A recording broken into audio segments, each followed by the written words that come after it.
오늘 신학 정립은 비브로스 족보, 성경적 족보의 신학을 정립하도록 하겠습니다. 이 성경적 족보를 성경적으로 올바로 정립하는 것은 성경적 신학에서는 그야말로 절대입니다. 그거를 제가 늘 그렇게 생각하지 않은 건 아니에요.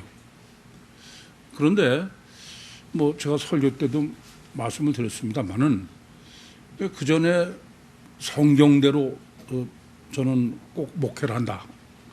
그래서 백스 바이블을 부르짖고 그랬음에도 불구하고 지금 이제 외다리성 헬라어 복음서로 정립을 하느라고 다시 정신을 차리고 보니까 이게 참 너무 부끄러워. 꼭 무슨 어떤 때나 마찬가지냐면은 제가 그 이단 되기 전에는 양다리를 했잖아요. 그래서 복음서 신학이라고 그랬지만은 하여튼 이단이라는 소리를 안 들으려고 조금 서신서 냄새도 나는 그런 신학으로 정립하고 설교도 하고 그랬는데 이단이 되고 나니까 아주 홀가분해. 잘 됐다. 이제 눈치 볼 것도 없고 내가 아주 그냥 순수하게 복음서 신학으로 정립하겠다. 그렇게 해서 시작한 게 마태복음 1장지로부터 그냥 모조리 쭉 해온 거 아닙니까? 그런데 그때는 꽤 제가 복음서 신학으로 정립을 했다고 생각했는데 지금 보니까 양 낯이 뜨고 그러고도 내가 복음서 신학이라고 했으니 참 어처구니 없다. 그런 생각이 드는과 동시에 다른 데는 그것만도 안 되는 거야. 이게 사실은 외다리 헬라어 복음서로 보면 지난번에 한 적은 상당히 사이비가 섞여 있는데도 그게 좀 안 통하는. 그러니까 그 2000년 기독교와 우리 지금 더군다나 외다리 헬라어 복음서 정립은 제가 보면 천지차이예요. 비슷하다 그렇게 할 수가 없어. 그러면서 지금 정립하면서 서럭서럭 드는 마음은 이건 정말 저는 그때도 최선을 다한다고 생각했지 최선을 다하지 않는다 그런 게 아니에요. 그때도 설교 한번 준비하려면은 그냥 일주일 내내 고민하고 그랬지. 근데 그래 봐야 성령이 역사하시기 전에는 그건 아무 자간이 없다. 그래서 되돌아보면은 그 50년을 아주 철두철미하게 하나님이 준비시키셨다. 그렇게밖에 말씀드릴 수 없어. 지금 정립을 하면서도 30년 동안의 그 복음서 신학이나 또는 영성 세미나나 창세기를 그렇게 하지 않았더라면 지금도 정립이 전혀 불가능한 거죠.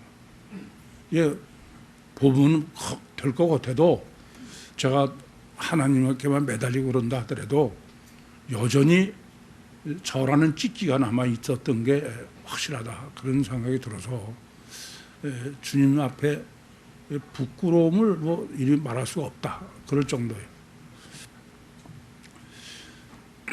그러면서 여러분들이 생각하셔야 될 것은 제가 볼 때 여러분들이 구유복음을 잘 이해를 못 하시는 것 같아요. 구유복음을.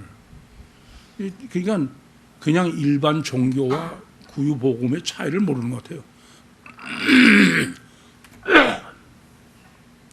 그러니까 생각이나 말은 구유복음이라고 해도 실제로는 일반 종교적인 신앙생활을 하시는 거야.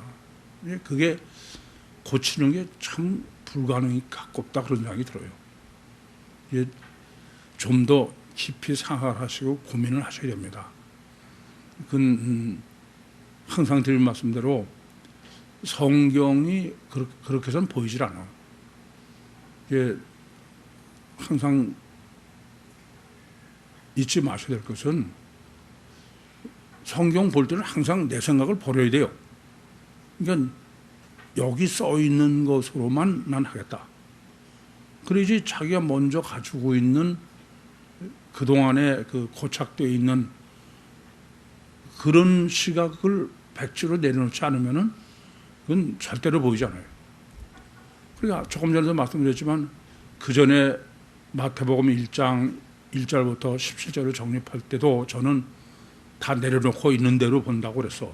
근데도 오늘 17절을 제가 설교 서두에 말씀드린 것처럼 17절을 보니까 이거는 세 단락으로 꼭 정립하라고 강조한 거야. 근데 그때는 그게 안 보이는 거예요.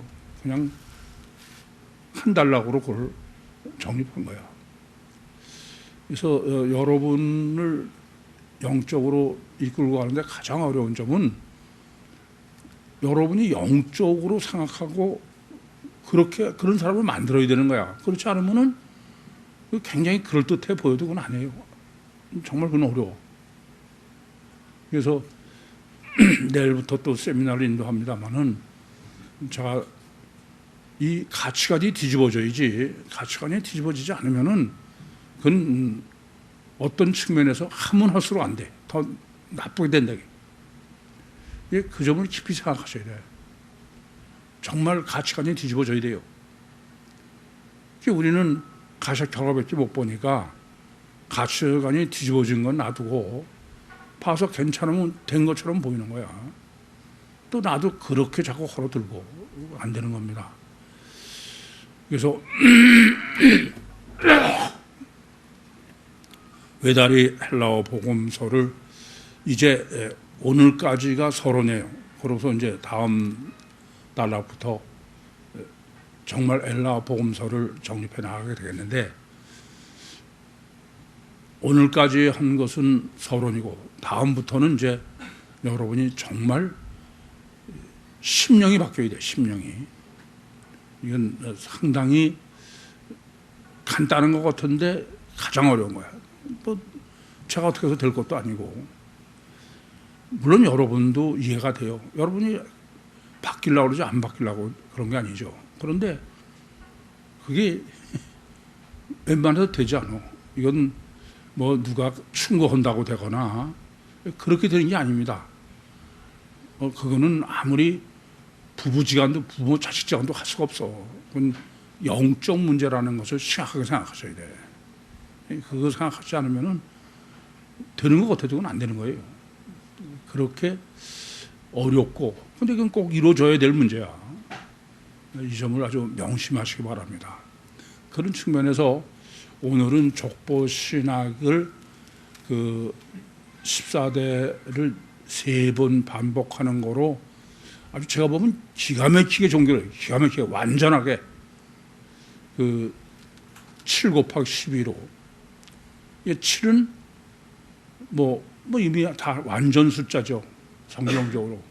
12는 사람, 완전 사람이야. 그 둘을 합해 놓은 거로 정립한 것으로 서론을 마감했어요. 그러면서 이 마감의 마지막으로 더 정리해야 될 문제가, 지금 서론이 비블로스 기노마의 족보신학이니까 성경적 족보신학을 체계적으로 완결을 지어야 돼요. 그래서 옛날에는 이 시간은 성경적 족보의 신학을 종결하다. 완성이라고는 할 수는 없지만. 근데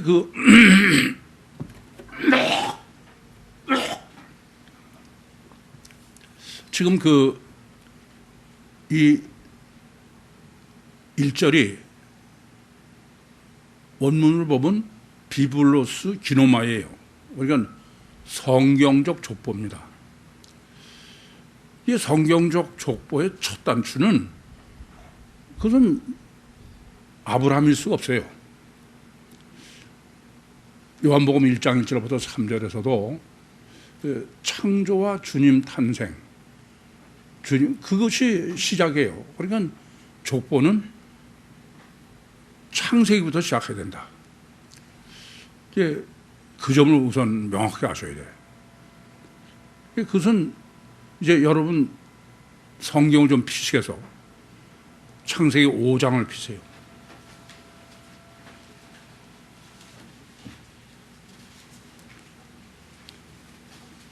조금 전에도 말씀드렸지만 성인종족 족보를 지금 오늘은 이제 완결을 지어야 되니까 성인종족 족보는 창세기 5장 1절부터지 아브람부터가 아니에요.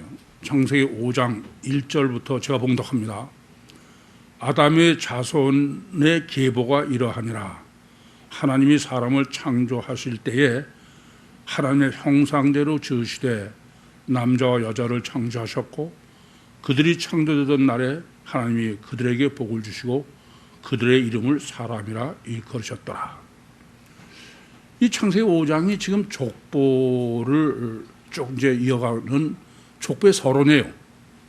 근데 그 서론을 뭐부터 시작하냐면 창세기 1, 2장부터 시작하시는 거예요.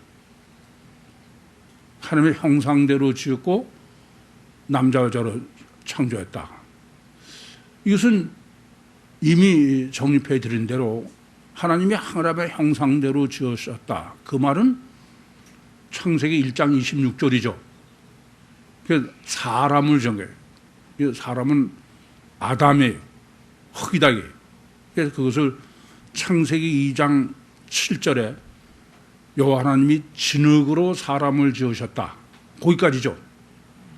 그래서 이렇게 지으신 사람은 심령 상태가 어떠냐면은 창세기 1장 2절처럼 땅이 혼돈하고 공허하고 흑암이 흠에 있고 하나님의 신은 수면에 운행하시니라. 그러니까 신은 하나님 속에 들어오지 않은 상태다. 그런데 또 하나님의 형상대로 남자와 여자를 지으셨다. 그래서 창세기 2장에서도 먼저 아담을 남자를 지으시고 나중에 여자를 지은 거로 창세기 2장에 정리되어 있죠. 그런데 남자 여자를 창조하셨다는 창세기 1장 27절은 창세기 2장으로 하면은 남자가 그 부모를 떠나 아내와 연합하여 한 몸을 이룰지니라. 그게 바로 창세기 2장 25절에 아담과 그 아내가 벌거벗었으나 부끄러워하지 않는다. 그게 뭐냐면 창세기 2장 7절에 여호와 하나님이 진흙으로 사람을 지으시고 생명을 그 코에 불어넣으시니 산 사람이 됐다. 그게 바로 지금 애초에 하나님이 사람을 창조하실 때는 이렇게 하나님의 형상대로 흙으로 사람을 지으시고 또 하나님의 형상대로 남자 여자를 지으셨다. 그런 창세기 5장 1절과 2절이다. 이미 정립해드려서 잘 아시죠? 그런데 이렇게 창세기 5장 3절부터 그 족보가 이어지기 전에 먼저 사람은 하나님의 형상대로 지었다는 창세기 1장 2절을 전제로 한 거예요. 그런데 창세기 4장 25절 보겠습니다. 아담이 다시 아내와 동침하매 그가 아들을 낳아 그 이름을 셋이라 하였으니 이는 하나님이 내게 가인이 죽인 아벨 대신에 다른 씨를 주셨다 함이며, 이때 그 셋, 아담의 아들인 셋은 가인이 죽은 아벨 대신이다. 그렇게 되어 있지만 대신이 아니라 뭐라고요? 가인이 죽인 아벨의 스며 있다, 속에. 그러니까 원죄가 안에 있다, 그런 말이죠. 그래 놓고선 창세기 5장이 지금 시작되는 것입니다. 그러니까 이런 얘기가 돼요. 창세기 5장 1절과 2절은 창세기 1장과 2장에 하나님의 형상대로 사람을 지은 거예요. 창세기 2장 7절처럼. 그런데 3절을 보겠습니다. 창세기 5장 3절. 아담이 130세에 자기 모양 곧 자기 형상과 같은 아들을 낳아 이름을 셋이라 하였다. 지금 셋은, 아담은 하나님의 형상이라고 하는데 셋은 누구 형상? 아담의 형상이에요. 무슨 말이 되는 거예요? 원죄를 범한 아담의 자손이 되겠습니다. 그게 창세기 3장 셋의 시작이야. 그런데 창세기 2장 25절 끝에 보시면은 다른 씨를 주셔야 돼요. 다른 씨. 씨라는 게 뭐라고요? 속성의 근본이죠. 그러니까 다른 씨는 원죄가 있는 이러는 거죠. 그것을 창세기 5장 3절에 자기 형상대로. 그러니까 창세기 5장 1절과 2절은 아담과 하와는 원래 하나님이 하나님의 형상대로 지으신 창세기 1장 2장의 아담이다. 그렇죠? 그런데 이 아담이 원죄를 범했어요. 창세기 3장에. 그 원죄를 범한 거를 가인이 아벨을 죽인 거로 창세기 4장 1절부터 8절에 정립했습니다. 그런데 이렇게 하나님의 형상대로 지었지만은 아담이 원죄를 범해서, 그래서 아담의 후손은 하나님의 형상대로 지은 게 아니라 원죄를 범한 아담의 형상대로. 그것은 바로 그 씨, 영이 마귀가 들어있는 원죄가 있는 셋이다입니다.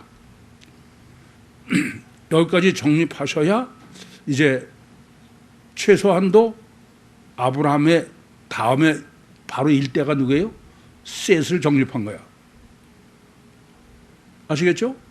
그러니까 우선 창세기 5장 3절 얘기는 어떤 얘기냐면은 우리가 족보에서 정립한 것처럼 접속사가 매번 그러니까 그 아담의 흙으로 지은 하나님의 형상대로 지은 영을 창조하신 거기에 자기 영이죠. 거기에 기노마이, 거기 마귀가 들어있는 원죄가 지금 셋에게 유전됐다. 그러나 셋을 낳았다 그러니까 무슨 얘기가 돼요? 셋의 영은 하나님이 창조하시고 그리고 원죄는 유전됐다. 이해되시죠? 그게 아브라함이 이삭을 낳고 이삭이 야곱을 한 신학에서 헬라어로 우리 이미 정립을 한 겁니다. 그런데 지금 그 본문에 지금 14대를 3번 강조했어요. 이 14대를 3번 강조하는 것은 어떤 의미냐? 족보의 그 성경적 족보다 그래놓고 그럼 이미 말씀드린 대로 그러면서 아브라함부터 시작하는 거야. 아브라함이 이삭을 낳고 이삭이. 왜냐하면 족보라고 그러면 어디서부터 해야 돼요? 창세기 지금 말씀드린 5장 1절부터 해야 됩니다. 그러니까 원래 그 성경적 족보문은 창세기 5장 1절부터 해가지고 마태복음 1장 16절까지 해야 돼. 그렇죠? 근데 창세기 1장 1절서부터 그 아브라함까지는 상냥을 한 거야. 그러니까 아브라함의 아버지 데락까지는 안 한 겁니다. 그리고 그 후부터 이제 아브라함이 이삭을 낳고 이렇게 한 거예요. 그래서 그것을 뭐로 정립했냐면 14대 셋으로 정립했어요. 오늘 정립해 드린 겁니다.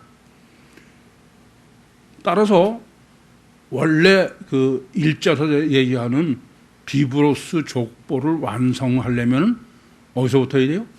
창세기 5장 1절부터 해야 됩니다. 그럼 문제는 어디 있느냐? 제가 고민하는 거는 왜 아브라함에부터 시작하면서 그건 비브로스 족보라고 안 쓰면 저는 그런 고민 안 해. 근데 비브로스 족보라고 그러면은 틀림없이 창세기 5장 1절부터 해야 되는데 그 아브라함부터 시작하면서 비브로스 족보라고 했다고 합니다. 제가 문제가 되는 거는 왜 하나님이 이렇게 아브라함에부터 시작하면서 비브로스 족보라고 그랬냐. 제 해석은 이래요. 비브로스 족보와 지금 비브로스는 비브로스대도 아브라함서부터 이어지는 1절부터 16절의 족보를 대비하래, 대비. 그 앞에 거를 없애는 게 아니에요. 그 앞에 거를 반드시 전제로 하라는 의미가 뭐예요? 1절에 비브로스 족보입니다. 그러니까 비브로스 족보라는 개념을 생각하면은 창세기 5장 1절부터 대략까지를 없앨 수가 없어. 그걸 반드시 전제로 해야지. 그럼 문제는 여기 있는 거예요. 그럼 왜 하나님께서는 아까 설교도 잠깐 정리해 드렸습니다만은 그를 아브라함부터의 족보, 더군다나 14대를 세 번으로 강조하면서 그러면서 그 비브로스 족보라고 그런 이야기예요. 왜 창세기 5장 1절부터 그 실제로는 11절 32절까지입니다. 대략까지. 그거를 빼느냐. 그게 이제 문제가 되는 거예요. 성경적 족보를 올바로 정립하시려면 이 둘의 문제를 해결하지 않으면 그건 성경적 족보를 해석하는 게 아니다. 정립한 게 아니다. 그렇게 봐도 과언이 아닙니다. 자, 그러면 이제 창세기 5장 1절부터 창세기 11장 32절까지 족보와 지금 아브라함서부터 시작된 1절, 지금 마태복음 1장 1절부터 16절까지 족보가 그걸 비교해야 될 거 아니에요. 예? 안 그래요? 그럼 뭐가 다르냐? 우선 다른 거를 해야 왜 그런지를 알죠. 뭐가 다를까요? 네? 창세기 5장 1절부터 창세기 11장 32절까지의 족보와 그러니까 다르게 말하자면 아브라함 전까지의 족보와 마태복음 아브라함서부터 그리스도까지 족보 아닙니까? 그 둘이 왜 창세기 5장 1절부터 안 하고 마태복음 아브라함부터 했느냐를 알아보려면은 그 둘을 비교해봐야 똑같은데 그럴 리는 없죠. 그렇지 않습니까? 예? 뭐가 다를까요? 그것도 생각 안 해봤습니까? 첫째, 나이가 문제가 돼요. 왜 나이가 문제가 되면은 창세기 5장 1절부터 창세기 11장 30절까지는 우선 나이를 다 썼어. 몇 살까지 살았다는 거를. 근데 아브라함부터는 물론 특수하게 아브라함은 몇 살 살고 그랬지만은 아브라함이 누구를 낳았다 그럴 때 몇 살까지 살았다 그건 없어요. 그래 안 그래요? 그러니까 창세기 5장 1절부터 그 창세기 11장 32절 대략까지는 전부 하나도 안 빼놓고 누군 몇 살까지 살고 누군 나이를 다 쓴 거야. 근데 아브라함 이후의 족보는 아브라함도 결국 뭐 170 몇 살에 죽었다 그게 성경에 써 있지만 족보에 1절부터 지금 마태복음 1장부터 16절에도 아브라함이 몇 살에 그건 없잖아요. 그건 실제로 없습니다. 첫째는 나이를 기록한 게 창세기 5장 1절부터 11장 32절까지의 대략까지의 족보고 아브라함부터 지금 그리스도까지 족보에는 그 사람이 몇 살까지 살았다는 나이는 기록되어 있지 않아. 아시겠어요? 이거 명확하게 아셔야 돼. 족보가 얼마나 중요한데 보면서 그것도 생각 안 하면 안 되죠. 두 번째는 뭐가 달라요?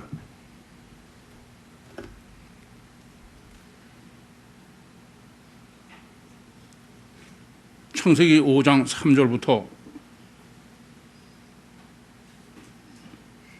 8절까지 읽어보세요.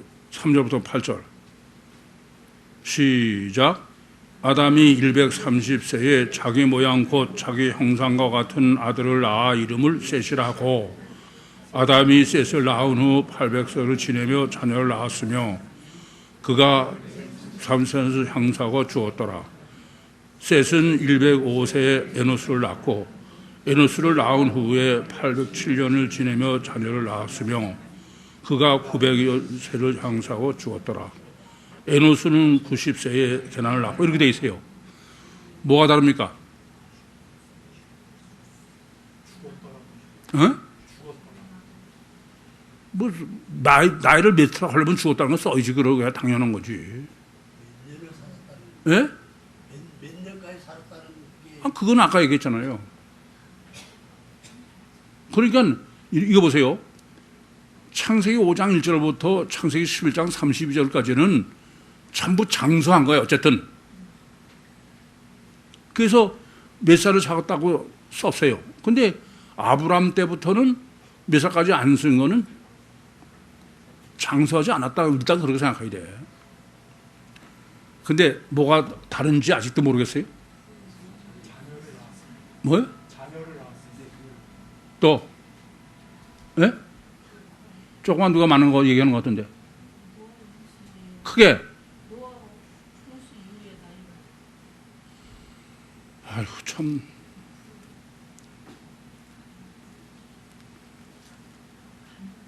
뭐요?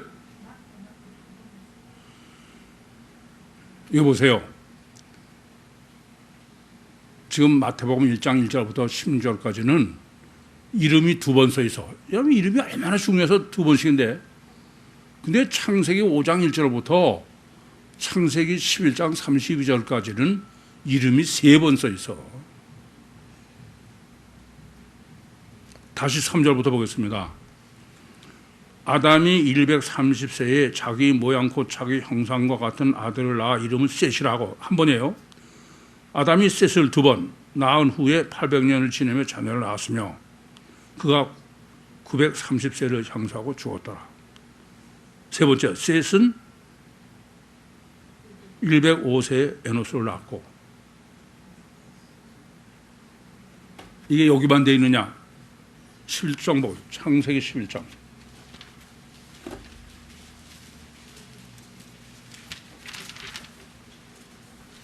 끝에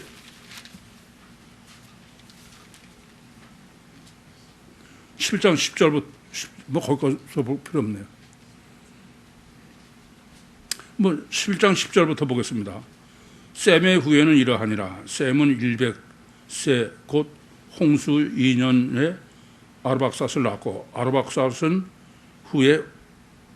낳은 후에 500년을 지내며 자녀를 낳았으며 아르박삿은 305세에 셀라를 낳고 셀라를 낳고 400년을 지내며 자녀를 낳았으며 세라는 3세에 에벨을 낳고 에벨을 낳고 300년을 지내며 자녀를 낳았으며. 보세요. 그 10절에 아르박삿이 있죠. 11절에 아르박삿이 있죠. 12절에 또 아르박삿이 있어. 이름이 셋 있는 거야. 이해돼요? 제가 지난번에도 이름이 얼마나 절대라고 그것 때문에 지난주에 펄펄 뛰었는데 안 보이는 거예요, 여러분들이. 이게 대단히 우리가 정립해야 될 중요한 문제는 그럼 이래요. 장수했다는 쪽에는 이름을 세 번 쓴 거야. 그래 안 그래요? 지금 창세기 5장 1절부터 창세기 11장 32절까지 장수했다고 그럴 때는 전부 이름을 세 번 썼어. 그런데 지금 마태복음 1장 1절부터 16절까지는 두 번 쓴 거예요. 장수했다는 얘기는 없고. 이해됩니까? 그러면 이름을 두 번 쓴 거는 이름은 하나는 뭐다? 내 고유의 영이에요. 그죠? 또 하나는 원죄의 마귀예요. 그럼 셋을 썼으면 뭐야?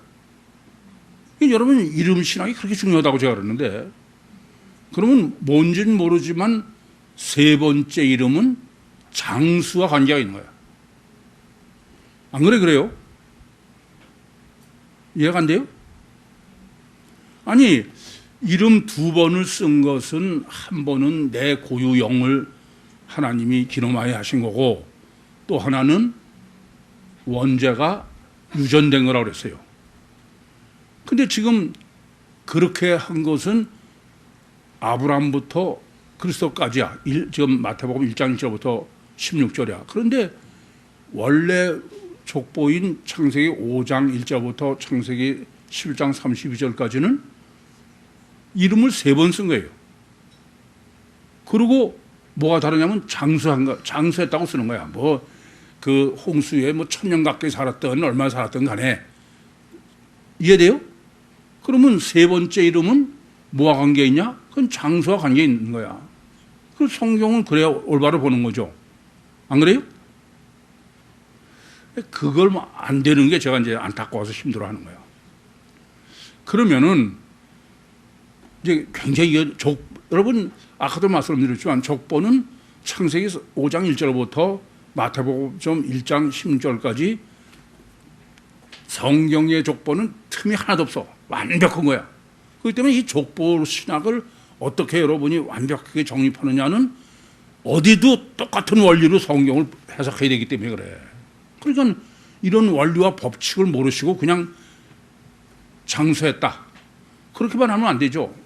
장수했는 데는 지금 비교해 보니까 이름이 셋이고, 이게 두 이름은 자기 고유의 영이요, 또 하나는 지금 아담의 형상대로 그런 했을 때 두 가지 중에 하나는 이제 원죄다. 그것을 가인이 스며들었다 그러세요. 그럼 나머지 하나는 그 아브라함 이후 족보하고 비교해 보면은 장수와 관계가 있는 거야. 그렇죠? 그러면 어떤 관계가 있길래 그렇게 되느냐? 이제 그게 문제인 거예요.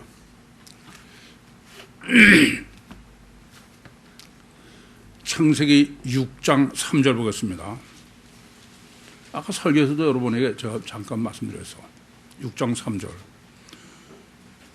여호와께서 가라사대 나의 신이 영원히 사람과 함께하지 아니하리니 이는 그들의 육체가 됨이라. 그러나 그들의 날은 120년이 되리라 하시니라. 그러니까 하나님의 신이 영원히 사람과 함께 있지 않았다. 그게 1차적 해석은 원죄 때문에 하나님의 신이 빠져나오신 거예요. 그래서 그걸 아까도 정립해 드릴 때 창세기 1장 2절에 성령이 몸 밖에 계시다가 창세기 2장 7절에 몸 안에 들어오셨다가 그러다가 원죄를 범했어요.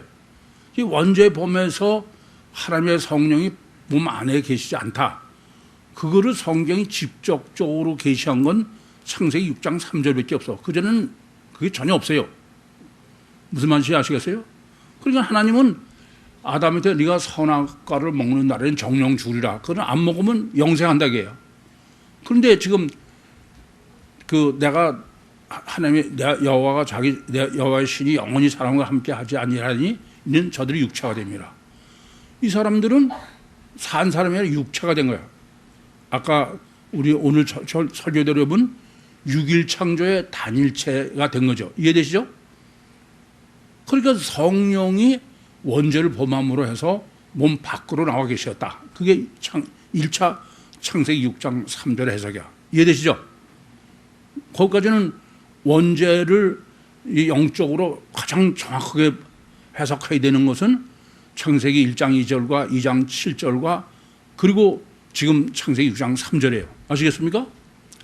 그런데 창세기 6장 3절에 또 뭐라고 기록되어 있느냐 하면은 내가 영원히 사람과 함께 하지 않으니 이는 그들이 육체가 됩니다. 그 다음에 그러나 그들의 나이는 120년이 되리라.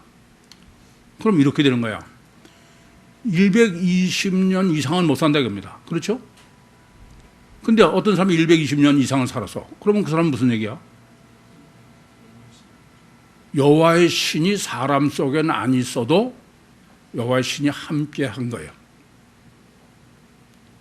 이해됩니까? 그러기 전에 그건 성립하지 않아. 절대 성립하지 않아. 따라서 성경에서 120년 이상 산 사람이다. 여보세요. 창세기 6장 3절에 지금 하나님이 이렇게 말씀하실 때 이거는 노아의 홍수로 사람을 싹 쓸어버리신 이유야.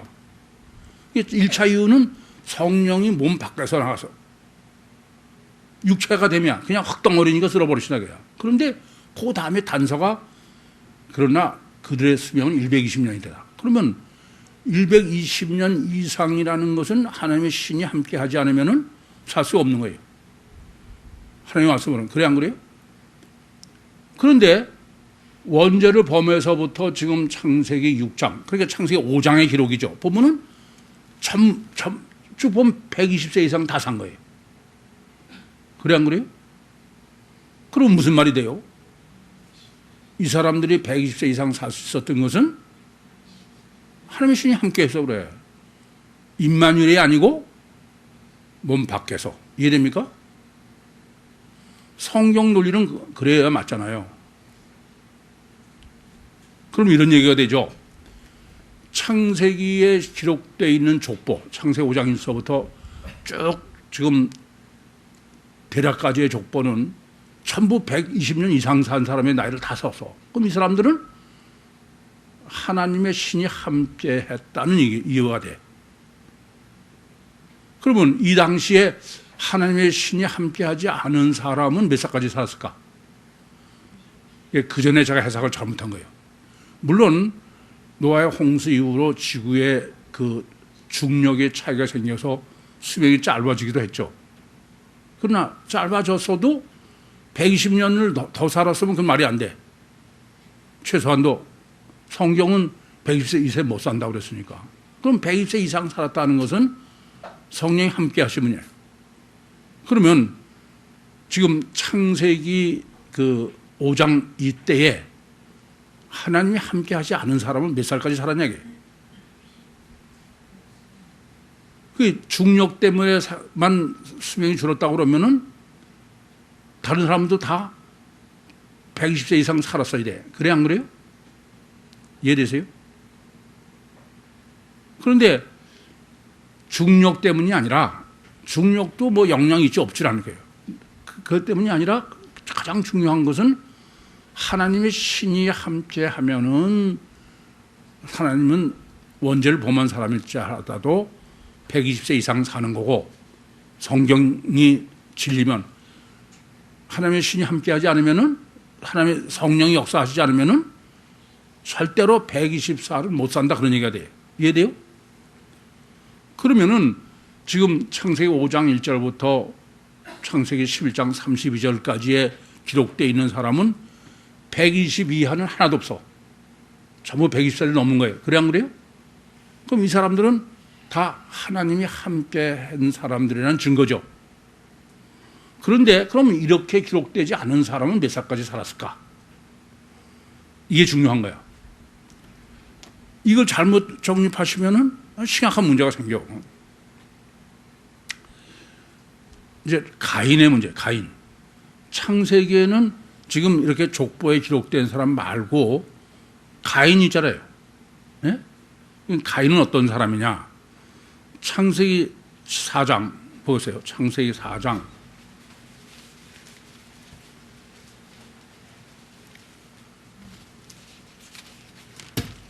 창세기 4장 14절.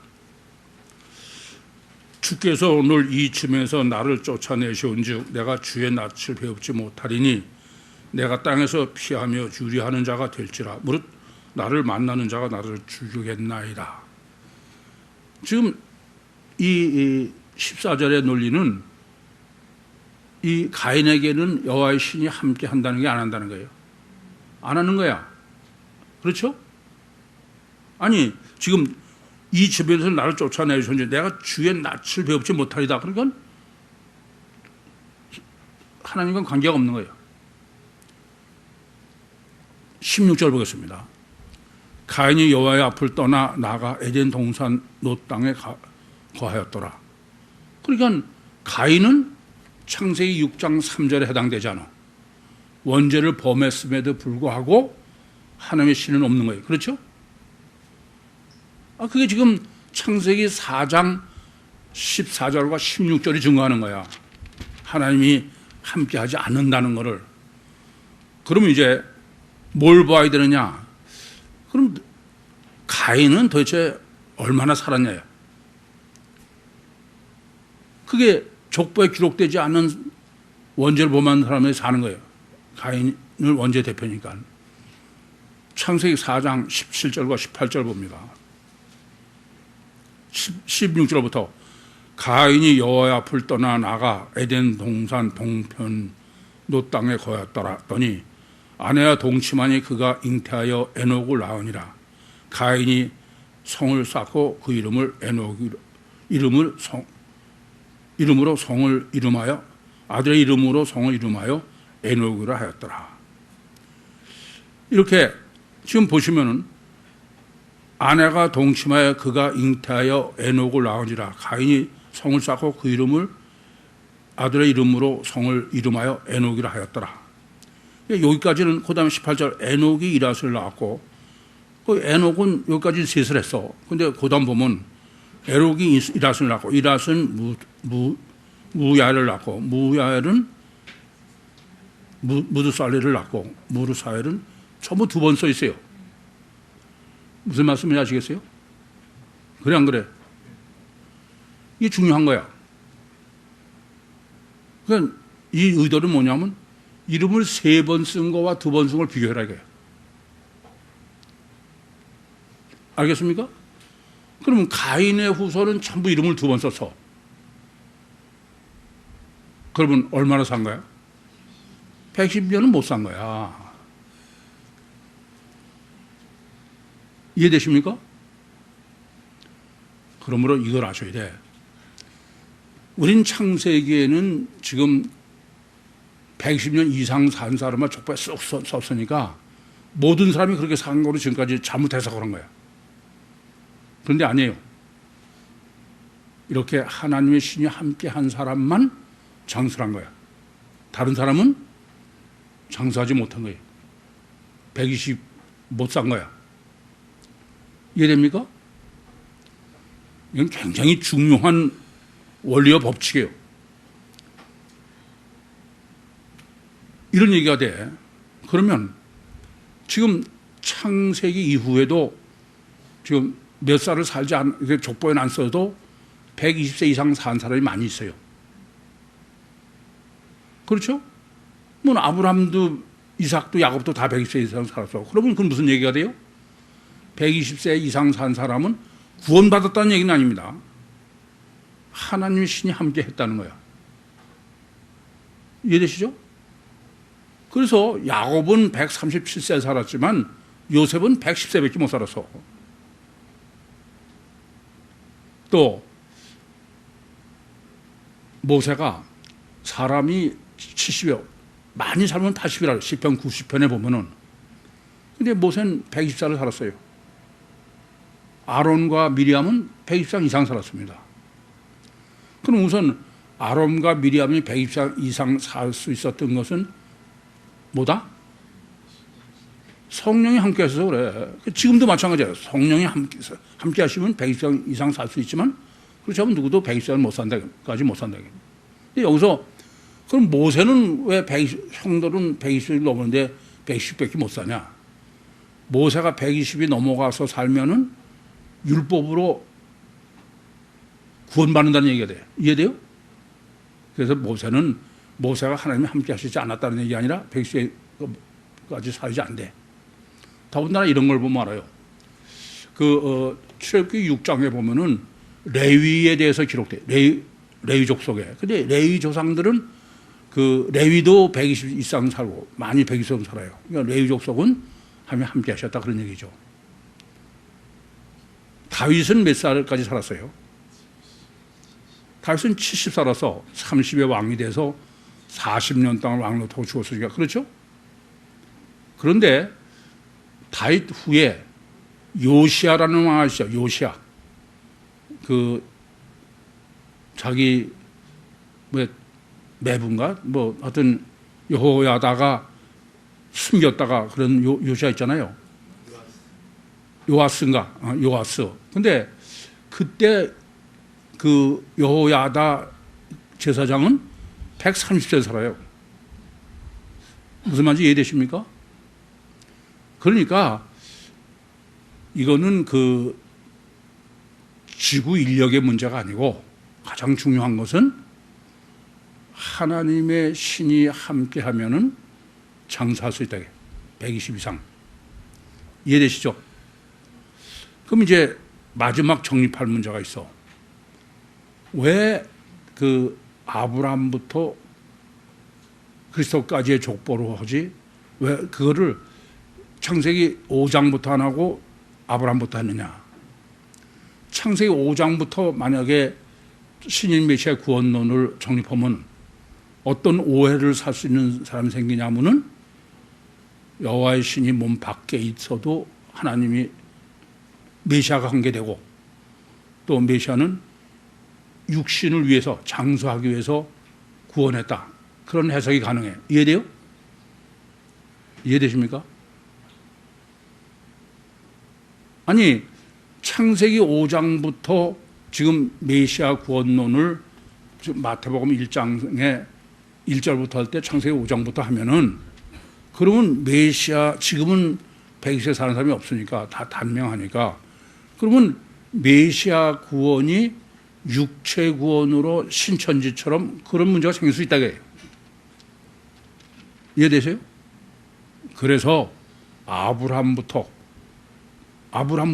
원칙으로 124 못 사는 거야. 하나님이 특별히 함께한 사람이 아닌다면은 족보에는 그래서 장수는 기록하지 않는 거죠. 그래서 성육신하신 신인 메시아의 구원의 신학은 창세기 5장부터가 아니고 뭐부터? 아브라함부터 장수는 안 된다 이게. 이해되시죠? 여기까지를 족보 신학을 여러분이 정립해야 족보 신학은 뭐 완전하진 않지만 여기까지는 꼭 해야 돼.